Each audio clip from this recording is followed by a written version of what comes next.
Hello, children. This is Grandma Carla, and I am here to read for you Ramona and Her Mother by Beverly Cleary, and we are on Chapter 2. The day Ramona's father went to work at the checkout counter of the ShopRite market, life in the Quimby household changed. Sometimes Mr. Quimby worked all day. Sometimes he worked afternoons and evenings. Sometimes he took the car to work while Mrs. Quimby took the bus to her job at Dr. Hobson's office. Sometimes she drove the car while he took the bus, or one would drop the other off at work. Life was different for Ramona, too.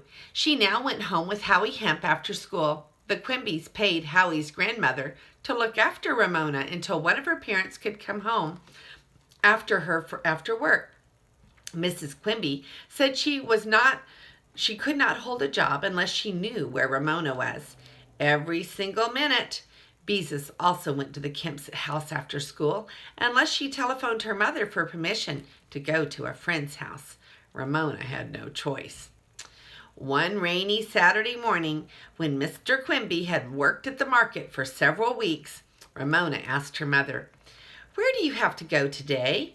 Mr. Quimby always worked Saturday, the busiest day at the market, which meant Mrs. Quimby had the use of the car to run errands. Ramona was concerned about her mother's errands because she had always had to go with her, or, as she thought of it, be dragged along. Most of them were of no interest to her. Mrs. Quimby thought a moment before she said in surprise, "Well, what do you know? No place. We have groceries in the cupboard. No one needs to go shopping for shoes. No one needs a present to take to a birthday party. I can stay home." "Then what are you going to do?" asked Ramona. She hoped her mother would not decide to clean house. "So," answered Mrs. Quimby, "I've been trying to finish a blouse for weeks." Sewing seemed like a cozy way to spend a rainy morning. Ramona watched her mother get out the portable sewing machine and set it on the dining room table, along with her pattern and bundle of fabric. "I'm going to wash my hair," announced Beezus. "Again?" inquired Mrs. Quimby. "You washed it only day before yesterday." "But it's so oily," complained Beezus. "Don't worry, it's just your age," reassured Mrs. Quimby. "You'll outgrow it." "Yes," said Beezus gloomily, "in about 1,000,000 years when I'm too old to care." "You'll never be that old," said Mrs. Quimby. "I promise." Ramona, bored with her sister's daily complaints about oily hair, leaned on the dining room table to watch her mother. "I like it when you stay home," she remarked, thinking of the days before her mother had gone to work, when the house had smelled of baking cookies or homemade bread on Saturday morning. "Can I sew too?" she asked, picturing a companionable morning close to her mother. She imagined a neighbor dropping in and saying, "Ramona is her mother's girl," as the two of them stitched away together. Yes, her mother would answer, "I can't get along without Ramona." "Of course you may sew. You know where the scrap bag is," answered her mother with a smile. "What would you like to make?" "I'll have to think," Ramona said. She went to her room and in a moment returned with a tired-looking stuffed elephant and a large piece of red and white checked cloth left over from a dress that her mother had made for her when she was in kindergarten. Ramona had liked that dress because it matched the red plastic hat the firemen gave her when the kindergarten class visited the fire department. Mrs. Quimby looked up from the sewing machine. "I haven't seen Funt for a long time," she remarked as Ramona stood the elephant on its 4 feet on the table. "I'm going to make her some slacks," said Ramona as she spread out the fabric. "All my other animals have clothes except the snake." Mrs. Quimby considered. "Slacks for an elephant won't be easy. Why not make slacks for Chevrolet?" "She's too beat up," said Ramona critically. "If I were you, I would," began Mrs. Quimby as Ramona studied the checkered cloth. "I can do it," interrupted Ramona, who was impatient with instructions. Mrs. Quimby said no more. The sewing machine began to hum. Ramona picked up her mother's pinking shears and began to cut. There was something satisfying about using pinking shears and watching fabric fall apart in such a neat zigzag line. Working quietly at the table with her mother was even more satisfying. Even the grouchy old cat, Picky, sitting on a corner of the dining room carpet, washing his paws, was behaving like a satisfactory pet. This morning was a time for sharing confidences. "Mother, did I used to be like that Willa Jean?" Ramona asked the question that had worried her since the brunch. Mrs. Quimby answered when she came to the end of her seam. "You were a lively little girl with a lot of imagination, and you still are." Ramona was reassured by her mother's words. "I would never throw Kleenex all over the living room when someone had a party," she said virtuously. "If only every Saturday could be like this one. No errands to run, and the two of them sewing and talking together. Are you going to stop working now that Daddy has a job?" Ramona asked, as Beezus, her hair wet but combed, came into the dining room with a paper bag in her hand. Mrs. Quimby looked up from the collar she was pinning on her blouse. "Why, no," she answered, if she was surprised by the question. "Why not?" demanded Ramona, as Beezus pulled some sewing out of the bag. "Because we got behind on our bills when Daddy was out of work," explained Mrs. Quimby, "and because we have plenty of ways to use the money. Beezus will be ready for college in 5 years, and in a few more years you will be ready too." College, to Ramona, was a faraway school for young grown-ups. When they went to college, their mothers worried about them and mailed them boxes of cookies that they called care packages. She had learned this from listening to some of the neighbors talk to her mother. Ramona was surprised to learn that she and her sister would be expected to go to such a school someday. "Besides," continued Mrs. Quimby, "I like my job. The people are interesting, and Dr. Hobson is pleasant to work for." "I wish Daddy liked his job." Beezus' head was bent over the skirt that she was basting together. Ramona understood what Beezus meant, because she felt sad too, and her stomach felt tight when her father came home tired and discouraged after a day in the checkout line. People were in a hurry. Many were cross because the line was so long, and some customers acted as if he were to blame because prices were so high. "So do I wish he liked his job." There was a hint of sadness in Mrs. Quimby's voice. "But maybe when he has worked at ShopRite longer, he will like it better. New jobs take getting used to." Ramona held up the 2 pieces of cloth that she had cut for the front and the back of the slacks. Both were the same. Until now she had fastened together whatever she was making with Scotch tape or a stapler. Now Ramona felt the time had come for her to advance. Beezus had been using the sewing machine for several years. "Can I sew on the machine?" she asked. "If you're careful." Mrs. Quimby demonstrated the use of the machine. Even though Ramona had to stand up to stitch, she found the machine easier to use than she had expected. She followed her mother's instructions carefully and watched the needle move up and down, leaving behind a trail of tiny, even stitches. Ramona was filled with pleasure at the sight. The sewing machine was much more satisfactory than the stapler, which often stuck and ran out of staples. All sorts of uses for the sewing machine began to fly through Ramona's imagination. Maybe she could even sew paper and make a book. Quickly, but still carefully, she finished the seams for Ella Funt's slacks. "See, I can use the sewing machine too," Ramona bragged to Beezus. Beezus did not bother to answer. She was busy pulling on her skirt while Mrs. Quimby stood by to see how it fit. Ramona picked up her gray flannel elephant and shoved its hind legs into the legs of the slacks. Mrs. Quimby pinned the waistband for Beezus and stood back to look at the skirt. "It fits nicely," she said. "You can go ahead and stitch it." Pleased, Beezus went off to the bedroom to admire her work in the mirror. Ramona tugged and tugged at Ella Funt's slacks, but no matter how she tugged, she could not make them come up to the elephant's waist, or to what she guessed was the elephant's waist. Ella Funt's bottom was too big, or the slacks were too small. At the same time, the front of the slacks seemed way too big. They bunched under Ella Funt's paunch. Ramona scowled. Beezus twirled into the living room to make her skirt stand out. Anyone could see that she was pleased with what she had accomplished. Ramona scowled harder, but no one noticed. No one even cared. The sewing machine hummed. Beezus slipped out of her skirt. Ramona heaved a gusty sigh. The sewing machine stopped humming. "Having problems, Ramona?" inquired Mrs. Quimby. "These slacks look terrible." Ramona glowered. "They look awful."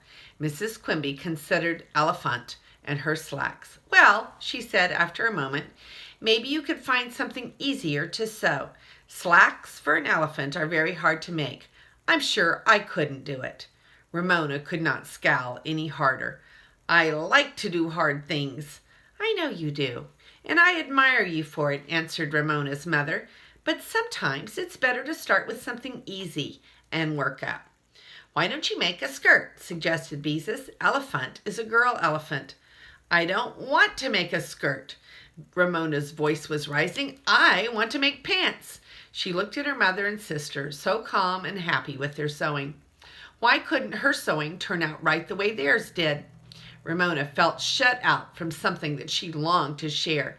Picky stopped washing, gave Ramona a long stare, and slowly and disdainfully left the room. "Now, Ramona," said Mrs. Quimby gently, "I know you are disappointed, but life is full of little disappointments. You'll get over it. Why don't you try something else?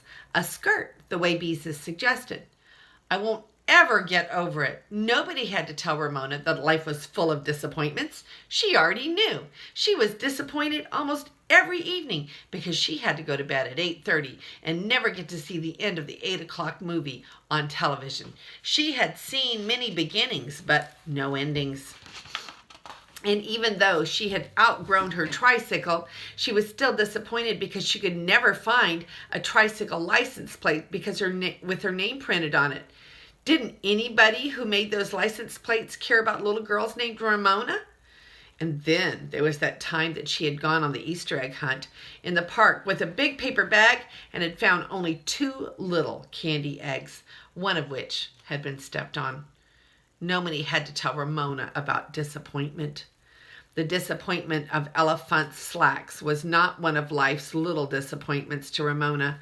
It was a big disappointment because she had failed to do something that she wanted to do, and because she no longer felt she was sharing with her mother. Beezus was doing so instead. "I don't want to do something easier," yelled Ramona, and hurled poor Elephant and her slacks across the room. As the elephant bounced off the wall, a thought flashed through Ramona's mind.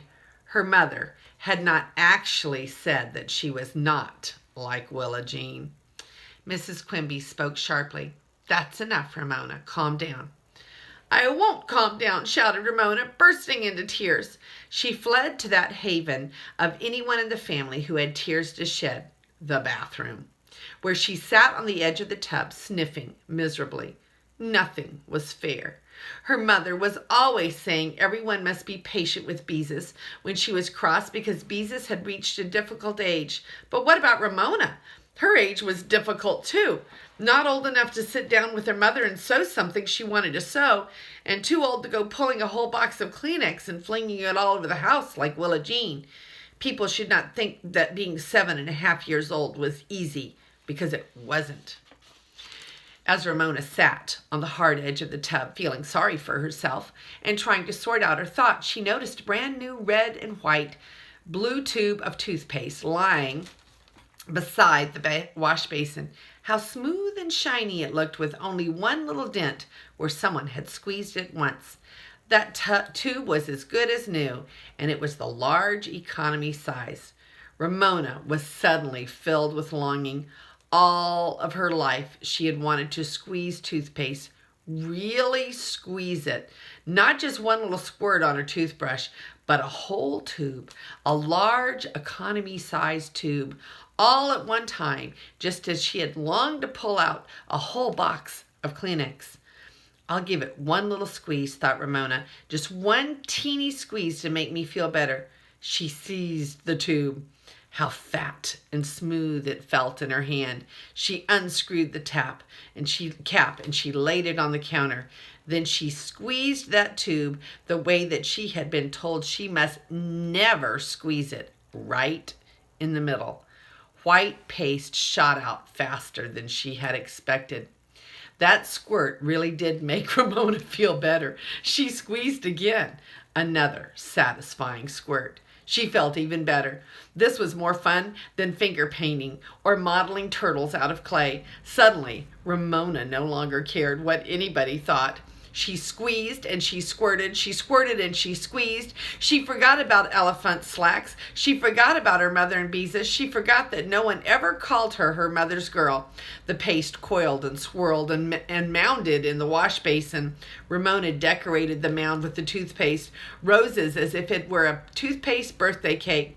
When the tube was almost empty, she rolled it properly from the bottom and squeezed some more. Tighter and tighter she rolled it until not one other speck of toothpaste could be squeezed out. There, thought Ramona with pleasure and satisfaction, which unfortunately lasted only a moment. With the rolled up tube in her hand, Ramona stood looking at the white mound. What would her mother say? What could she do with it? Wash it all down the drain? It might foam all over the bathroom, or it might stop up the sink. Then she would be in real trouble. Of course, just at that moment, Beezus came down the hall toward the bathroom. Ramona started to slam the door, but Beezus blocked it with her foot. Ramona tried to hide the toothpaste by standing tall in front of the wash basin. Unfortunately, she was not tall enough. Beezus looked over her shoulder. "Is that toothpaste?" she asked in disbelief. Ramona scowled because she did not know what else to do. "Mother!" Beezus had seen the rolled up, squeezed out tube. "Ramona has wasted a whole tube of toothpaste." Now apparently, Beezus was not only a friend of trees, she was a friend of toothpaste as well. "You keep quiet," ordered Ramona. "I'll pick it up." "How?" asked Beezus. "How can you pick up toothpaste?" "With a spoon. I couldn't put it in a plastic bag with a spoon. We can dip our toothbrushes in the bag." "Yuck!" said Beezus rudely. "Everybody's germs will get all mixed up." "Picky," said Ramona. "Girls," Mrs. Quimby came to see what the argument was about.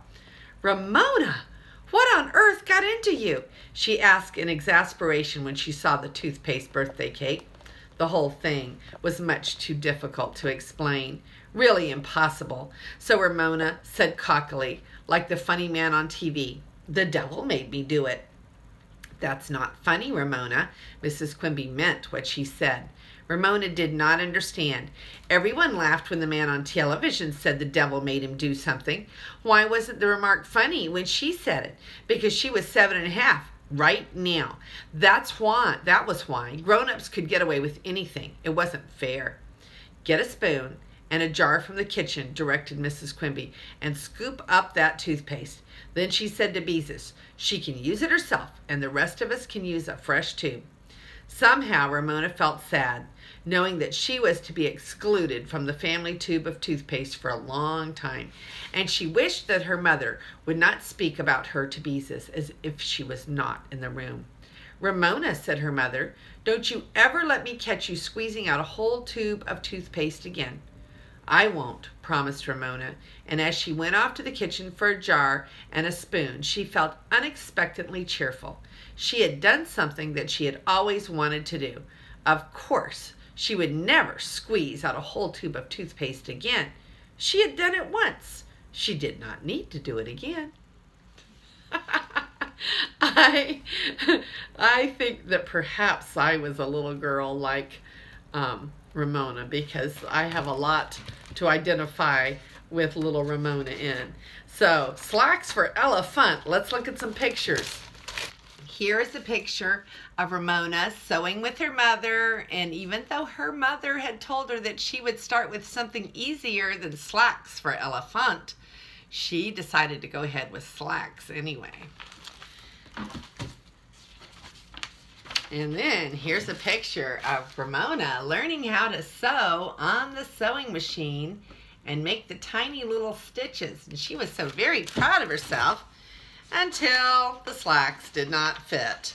Poor Ella Funt is still slackless. And here is a picture of Ramona taking out all of her frustration. Oopsie, that's the wrong page.